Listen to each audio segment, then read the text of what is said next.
Good morning friends. ഞാൻ ഇന്ന് വന്നിട്ട് കോർപ്പറേറ്റ് അക്കൗണ്ടിംഗിലെ accounting standards for financial reporting എന്ന ചാപ്റ്ററിലെ IFRS adoption, IFRS convergence and need for IFRS convergence എന്നീ ടോപ്പിക്സ് ആണ് ഡിസ്കസ് ചെയ്യാൻ പോകുന്നത്. അപ്പൊ നമുക്ക് നേരെ വീഡിയോയിലേക്ക് പോയാലോ. IFRS international financial reporting standards, ഇതാണ് IFRSന്റെ എക്സ്പാൻഷൻ. IFRS എന്താണെന്ന് പറയുന്നതിനേക്കാൾ മുമ്പ് നമുക്ക് ഗ്യാപ്പ് എന്താന്ന് നോക്കാം. Gap generally accepted accounting principles. We know it's a collection of commonly followed accounting rules and standards for preparing financial reports and statements. Financial റിപ്പോർട്ട്സും സ്റ്റേറ്റ്മെന്റ്സും ഒക്കെ പ്രിപ്പയർ ചെയ്യാൻ കോമൺലി ഫോളോ ചെയ്യുന്ന റൂൾസിന്റെയും സ്റ്റാൻഡേർഡ്സിന്റെയും കളക്ഷൻ ആണ് ഗ്യാപ്പ്, അല്ലെങ്കിൽ പൊതുവായി അംഗീകരിച്ചിട്ടുള്ള അക്കൗണ്ടിംഗ് പ്രിൻസിപ്പിൾസ് ആണ് gap എന്ന് പറയാം. ഈ ഗ്യാപ്പിനെ നമുക്ക് രണ്ടായിട്ട് തിരിക്കാം. നാഷണൽ ഗ്യാപ്പ് ഒന്നും ഇന്റർനാഷണൽ ഗ്യാപ്പ് ഒന്നും. നാഷണൽ ഗ്യാപ്പ് എന്ന് പറയുമ്പം ഒരു കൺട്രി ആ കൺട്രിയുടെ ആവശ്യത്തിന് വേണ്ടിയിട്ട് ഒരു ഗ്യാപ്പ് ജനറേറ്റ് ചെയ്യുന്നു, അതാണ് നാഷണൽ ഗ്യാപ്പ്. ഈ നാഷണൽ ഗ്യാപ്പിന്റെ ഓൾഡർ വെർഷൻ ആണ് AS അക്കൗണ്ടിംഗ് സ്റ്റാൻഡേർഡ്സ്. ഈ AS ആയിരുന്നു ഇന്ത്യ നേരത്തെ ഫോളോ ചെയ്തുകൊണ്ടിരുന്നത്, എന്നാൽ ഇപ്പൊ ഫോളോ ചെയ്യുന്ന ഇന്ത്യ AS ആണ്. ഇനി നമുക്ക് ഇന്റർനാഷണൽ ഗ്യാപ്പിലേക്ക് വരാം. ഇന്റർനാഷണൽ ഗ്യാപ്പിന്റെ ഓൾഡർ വെർഷൻ ആണ് IAS international accounting standards. UK, Europe ഒക്കെ നേരത്തെ ഫോളോ ചെയ്ത ഈ IAS ആണ്. എന്നാൽ ഏപ്രിൽ 1, 2001 തൊട്ടിട്ട് UKയും യൂറോപ്പും ഇന്റർനാഷണൽ ഗ്യാപ്പിന്റെ ന്യൂ വേർഷനായ IFRS ആണ് യൂസ് ചെയ്യുന്നത്. ഈ IFRSനെ നമ്മൾ IFRS എന്നും വിളിക്കും. ഇന്ത്യ AS എന്ന് പറയുന്നത് IFRSുമായിട്ട് ക്ലബ് ചെയ്തിട്ടുള്ള വേർഷനാണ്. ഇനി നമുക്ക് IFRS എന്താണെന്ന് നോക്കാം.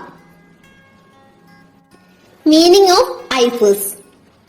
IFRS are designed as a common global language for business affairs so that company accounts are understandable and comparable across international boundaries. IFRSനെ ബിസിനസ് അഫയേഴ്സിന്റെ കോമൺ ഗ്ലോബൽ ലാംഗ്വേജ് ആയാണ് ഡിസൈൻ ചെയ്തിരിക്കുന്നത്. അതുകൊണ്ട് തന്നെ ഇന്റർനാഷണൽ ലെവലിലുള്ള കമ്പനീസിന് അവരുടെ അക്കൗണ്ട്സ് ഈസിലി അണ്ടർസ്റ്റാൻഡബിളും കമ്പയറബിളുമാണ്. അതായത് ഇപ്പം രണ്ട് രാജ്യക്കാർ തമ്മിൽ കമ്മ്യൂണിക്കേറ്റ് ചെയ്യാനായിട്ട് കോമൺ ലാംഗ്വേജ് ആയിട്ട് ഇംഗ്ലീഷ് എടുക്കുന്നത് പോലെ തന്നെയാണ് IFRS. ഇന്റർനാഷണൽ ലെവലിലുള്ള എല്ലാ കമ്പനികളും അവരുടെ ഫൈനൽ അക്കൗണ്ടും റിപ്പോർട്ട്സും ഒക്കെ പ്രിപ്പയർ ചെയ്യുമ്പോൾ അവർ ഫോളോ ചെയ്യേണ്ട പ്രിൻസിപ്പിൾസ് ആണ് IFRS എന്നും പറയാം. ഈ IFRS അവർ ഫോളോ ചെയ്യുമ്പം എല്ലാ കൺട്രീസിനും ഒരേ രീതിയിൽ കമ്പനി അക്കൗണ്ട്സ് പ്രിപ്പയർ ചെയ്യാൻ കഴിയുന്നു. IASB എന്ന ബോർഡാണ് IFRS ഇഷ്യൂ ചെയ്തതും ഡെവലപ്പ് ചെയ്തതും മെയിൻറ്റെയിൻ ചെയ്യുന്നതും. നമ്മൾ കണ്ടു IASന്റെ ന്യൂ വേർഷനാണ് IFRS എന്ന്. ചുരുക്കി പറഞ്ഞാല് ഒരു കമ്പനിയുടെ അക്കൗണ്ട് കണ്ടാല് അക്കൗണ്ടിങ് അറിയാവുന്ന ഏതൊരാൾക്കും അത് അണ്ടർസ്റ്റാൻഡബിളും കമ്പയറബിളും ആയിരിക്കണം. ഇനി നമുക്ക് നമ്മുടെ വീഡിയോയുടെ മെയിൻ ടോപ്പിക്കായ IFRS അഡോപ്ഷൻ ആൻഡ് IFRS കൺവേർജൻസിലേക്ക് വരാം. IFRS അഡോപ്ഷനും IFRS കൺവേർജൻസും രണ്ടും ഡിഫറെന്റ് ടേംസ് ആണ്. IFRS അഡോപ്ഷൻ എന്ന് പറയുമ്പോൾ adoption of IFRS as it is, അതായത് IFRS എന്താണോ അത് കംപ്ലീറ്റ് ആയിട്ട് അഡോപ്റ്റ് ചെയ്യുക. IFRS കംപ്ലീറ്റ് ആയിട്ട് അഡോപ്റ്റ് ചെയ്തൊരു കൺട്രിയാണ് ബംഗ്ലാദേശ്. കംപ്ലീറ്റ് ആയിട്ട് അഡോപ്റ്റ് ചെയ്യാന്ന് പറയുമ്പോൾ നമ്മളിപ്പോ ഗൂഗിളിലൊക്കെ കയറിയിട്ട് കോപ്പി പേസ്റ്റ് ചെയ്യാറുണ്ട്, ഒരു മാറ്റവും വരുത്താതെ, അല്ലെ? അതായത് ഒരു കൺട്രി ഒരു മാറ്റവും വരുത്താതെ IFRS അങ്ങനെ തന്നെ അങ്ങ് എടുത്താൽ അതാണ് IFRS അഡോപ്ഷൻ. ഇനി നമുക്ക് IFRS കൺവേർജൻസ് നോക്കാം.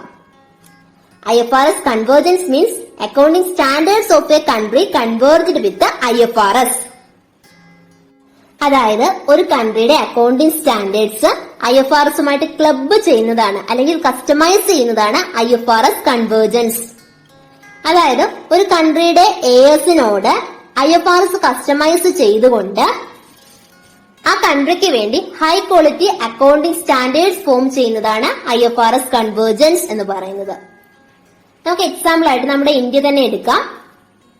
നമ്മൾ നേരത്തെ കണ്ടു ഇന്ത്യ ഫസ്റ്റ് ഫോളോ ചെയ്തുകൊണ്ടിരുന്നത് AS അക്കൗണ്ടിംഗ് സ്റ്റാൻഡേർഡ്സ് ആയിരുന്നു എന്ന്. ഇപ്പൊ ഇന്ത്യ ഫോളോ ചെയ്യുന്നത് India AS, Indian accounting standards R popularly known as India AS.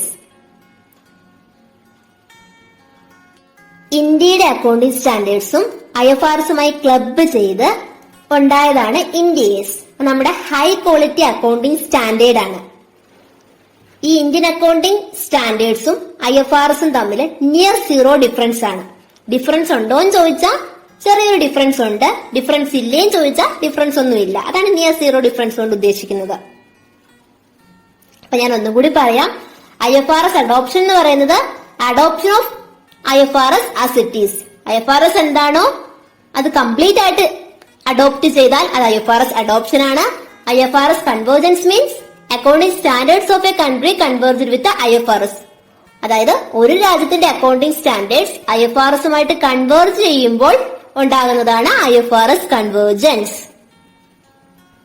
ഇനി നമുക്ക് need for IFRS convergence and IFRS അഡോപ്ഷനിലേക്ക് വരാം. IFRS എന്ന് പറയുന്നത് അക്കൗണ്ടിങ്ങിന്റെ കോമൺ ഗ്ലോബൽ ലാംഗ്വേജ് ആണെന്ന് നമ്മൾ കണ്ടു. അതായത് ഇന്റർനാഷണലി ആക്സെപ്റ്റഡ് ആയിട്ടുള്ള അക്കൗണ്ടിംഗ് സ്റ്റാൻഡേർഡ്സ് ആണ്. ലോകമെമ്പാടുമുള്ള എല്ലാ കമ്പനീസും IFRS ബേസ് ചെയ്തിട്ടാണ് അക്കൗണ്ട്സ് പ്രിപ്പയർ ചെയ്യുന്നത്. ഈ IFRS എന്ന് പറയുന്നത് പ്രിൻസിപ്പിൾ ബേസ്ഡ് ആണ്, ഇത് റൂൾ ബേസ്ഡ് അല്ല. Now let's discuss about the need for IFRS convergence and IFRS adoption. We can say that IFRS convergence arises due to the following development. That means financial globalization, multinational corporation, accounting profession, and government and revenue authorities. First development, financial globalisation. നമുക്ക് എല്ലാവർക്കും അറിയാം globalisation എന്താണെന്ന്. International marketing ആണത്. ഒരു രാജ്യത്ത് ഉൽപ്പാദിപ്പിക്കുന്ന products ലോകമെമ്പാടും sale ചെയ്യുക, അവൈലബിൾ ആക്കുക. ഇതാണ് ഗ്ലോബലൈസേഷൻ. ഫിനാൻഷ്യൽ ഗ്ലോബലൈസേഷൻ എന്ന് പറയുമ്പോൾ ഇന്റർനാഷണൽ ബൗണ്ടറീസിന്റെ ഒന്നും തടസ്സമില്ലാതെ ട്രേഡിംഗ് പോസിബിൾ ആക്കുന്നു. ഇവിടെ ഷെയർസും ഡിബഞ്ചേഴ്സും ഒക്കെ ഷെയർ ചെയ്യാം.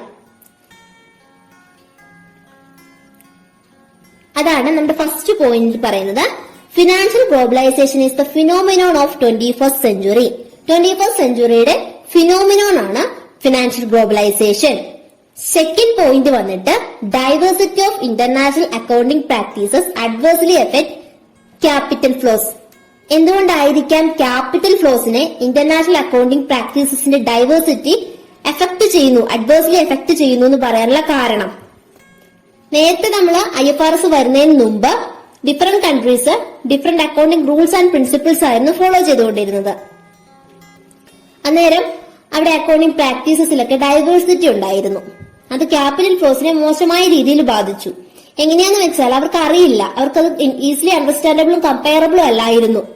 കാരണം ഡിഫറെന്റ് അക്കൗണ്ടിംഗ് സ്റ്റാൻഡേർഡ്സും റൂൾസും ഒന്നും എല്ലാ കൺട്രീസിലുള്ളവർക്കും അറിയില്ല. അതുകൊണ്ട് തന്നെ അത് ക്യാപിറ്റൽ മാർക്കറ്റിന്റെ ഫ്ലോയെ ബാധിച്ചു. സോ തേർഡ് പോയിന്റ് നോക്കാം. There arises a need for single set of high quality international standards. ഇത് ക്യാപിറ്റൽ ഫ്ലോയെ ബാധിച്ചു, ഇത് മൊത്തത്തിൽ നമ്മുടെ മാർക്കറ്റിനെ ബാധിച്ചു. അതുകൊണ്ട് അവിടെ ഒരു single set of high quality accounting സ്റ്റാൻഡേർഡ്സിന്റെ നീഡ് അറൈസ് ചെയ്യുന്നു. അങ്ങനെയാണ് നമ്മൾ IFRS ഡെവലപ്പ് ചെയ്യുന്നത്. The standards will promote confidence in capital market. അതായത് ഈ IFRS വന്നതോടുകൂടി ക്യാപിറ്റൽ മാർക്കറ്റിൽ കോൺഫിഡൻസ് ഉണ്ടാകുന്നു.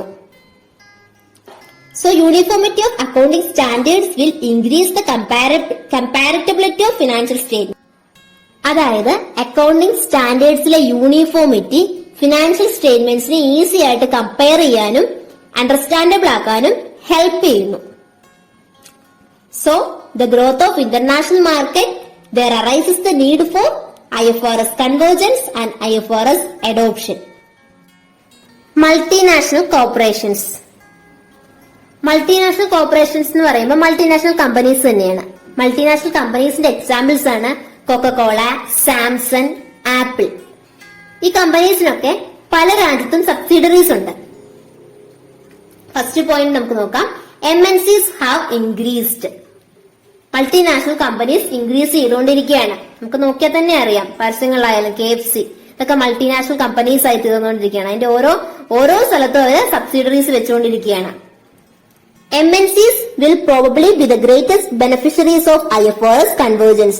ഇവിടെ പറഞ്ഞേക്കുന്നത് MNCs ആയിരിക്കും IFRS വന്നത് വഴി ഇവർക്കായിരിക്കും ഏറ്റവും കൂടുതൽ ബെനിഫിറ്റ് കിട്ടുന്നതെന്നാ. എന്തുകൊണ്ടായിരിക്കും അങ്ങനെ പറഞ്ഞത്?